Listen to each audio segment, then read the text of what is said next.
What's up and welcome to My Point of View. I am your fat and opinionated host, and this whole Bud Light and Target fiasco, it's starting to get really hostile. But the hostilities aren't really coming from our side. We're speaking with our wallets. We're speaking with memes, with jokes. We got rappers riding around in shopping carts in Target filming music videos. We got people putting out memes and videos, making fun of Target and Bud Light. You know, things of that nature. Whereas the other side, they're getting really intense. They're sending threats. Like, don't get me wrong, I'm not saying that our side hasn't been taking the situation seriously. Very obviously we have. But we haven't been really hostile about it. In many ways, I don't think we've taken even an angry approach, even though we have every right to be upset. For the most part, we've been laughing in their faces while basically not spending money on their products or in their stores.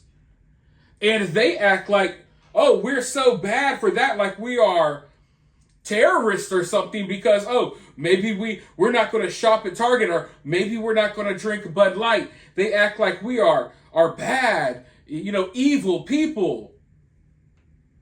Simply for speaking with our wallets. Meanwhile, the other side has been threatening these companies. Threatening them that they better stand up for this alphabet community. And I want you all to understand, I'm going to call this the alphabet community in this video because I can't even call them what they actually want to label themselves. You know, the L's and the G's and the B's and the pluses.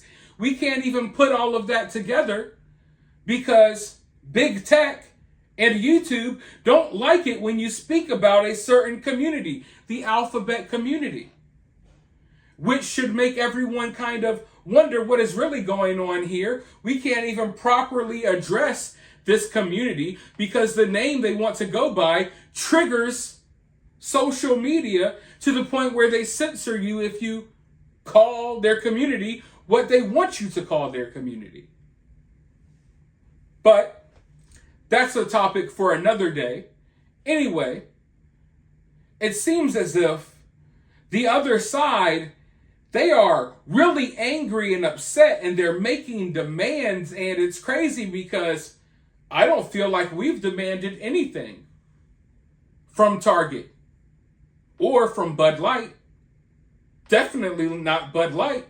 Did any of us sit down and make demands for Bud Light? No, we just stopped buying the beer.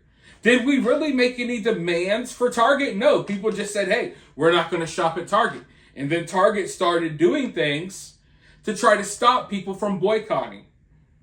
But the boycotters never gave a list of demands.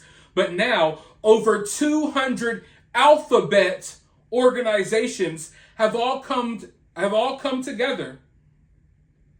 And they have created a list of demands, not only for Target, but for Bud Light as well.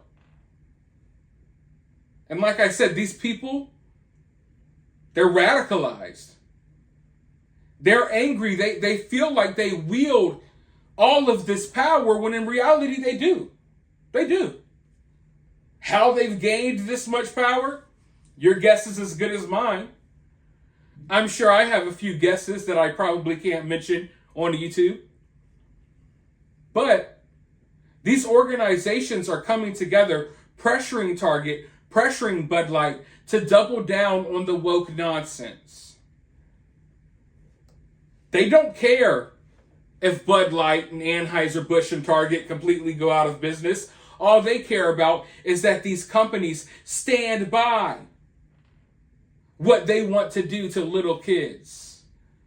What they want to introduce to little kids. They want these companies to stand by, continue stocking the tuck-friendly swimwear. Continue stocking the satanic clothing that was literally designed by a satanic or a Satan worshiper. But we're about to go ahead and dive into this article. But first, hit that like button, hit that subscribe button if you haven't already, and share this video. But without further ado, let's go ahead and dive right in. 200 woke alphabet groups demand Target restock Pride merch. Release statement now. No such thing as neutrality. More than 200 alphabet groups angered by Target's decision to pull Pride merchandise from shelves are demanding the company denounce extremists and restock all of the Pride merchandise in stores and online.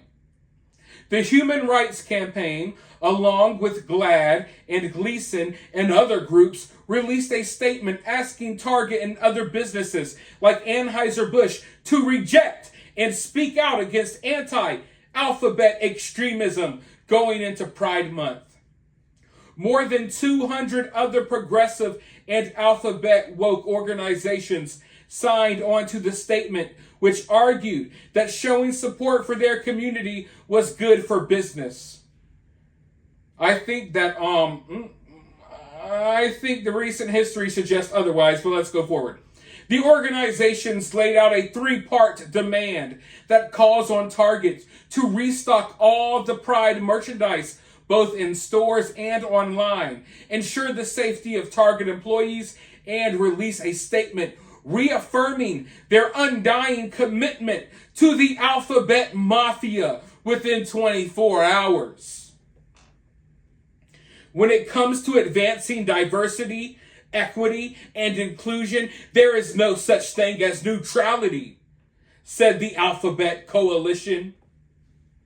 The coalition suggested they would continue to support Target and other businesses who rejected criticism from consumers.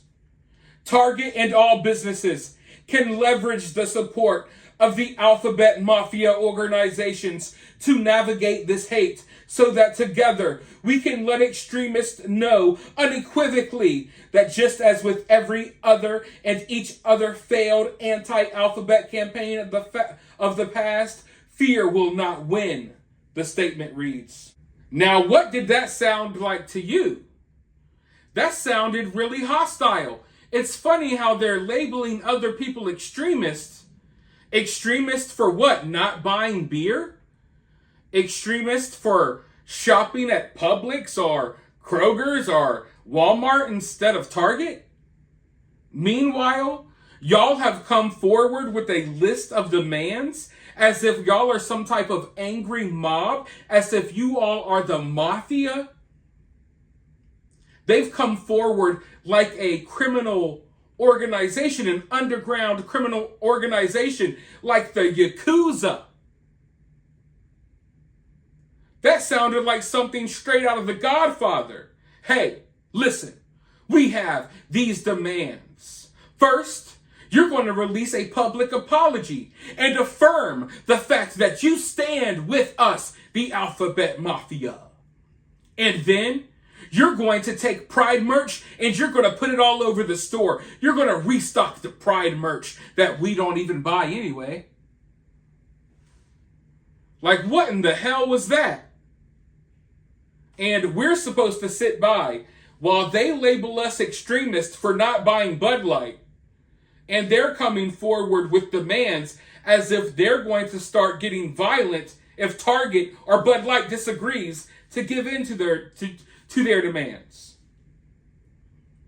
They're so emboldened with the way they speak that it gives me the impression that they're not just cocky, they're cocky for a reason, because they know they have the backing of some very powerful people and organizations who want to push this agenda, and they feel as if they can make these companies cower down to their demands.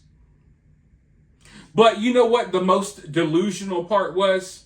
Which doesn't surprise me. This is coming from the group who thinks men can get pregnant and men have periods. They say that, oh, we will show you that if you stand by us, we will make sure that we're there to help you and account for your losses. What? I don't think they understand how severely outnumbered they are. Each and every last one of you can come to Target and buy Pride merchandise every day. It's not going to make up for the billions that they've already lost. And the fact is, everyone's making a big stink about this Pride merchandise at Target. The reality is, this stuff doesn't sell. That's why Target was so quickly to, all right, we're going to take it away, because it doesn't sell anyway. Every year they have this Pride section. It's there. And by the end of the month, it looks the same way as it did on day one because no one's bought anything. People walk right past it to go buy everything else because the majority of people, even gay people, don't want that nonsense. The only people who really advocate for it are these weird activists online. Half of them are straight cat ladies. They're not even gay, but they want to fight for something online. Shut up. If that Pride merch in their Pride section at Target was a really successful section and they really sold a lot of that merch, they wouldn't have moved it. Okay? Period. Do you think if you go into Target right now and you're upset about Lay's potato chips, that they're going to get rid of Lay's potato chips? No, because people buy Lay's every day. Do you think they're going to get rid of Coca-Cola? No. Legos? No. People buy that stuff. They got rid of it because it's not selling anyway, and if anything, they probably think, whew, we could finally stop doing this bullshit now. But at the end of the day, this is just a classic example of what we're dealing with here. You know, over here on our side, we're just a bunch of regular people from different backgrounds. We all have different political beliefs, different religions, everything. And we've all come together to just say, hey, we're tired of getting these agendas stuffed down our throats. We're not going to buy Bud Light, and we're probably not going to shop at Target. Meanwhile, the other side is gearing up for extremism for real. Getting angry and violent for real. Calling in threats to the stores. Threatening them to, you better put the Pride merchandise back on shelves. So what are you going to do about it? That's the real question. But let me know your thoughts about all of this down in the comments below. While you're down there, hit that thumbs up, hit that subscribe button, ring that notification bell. And as always, remember to remain opinionated.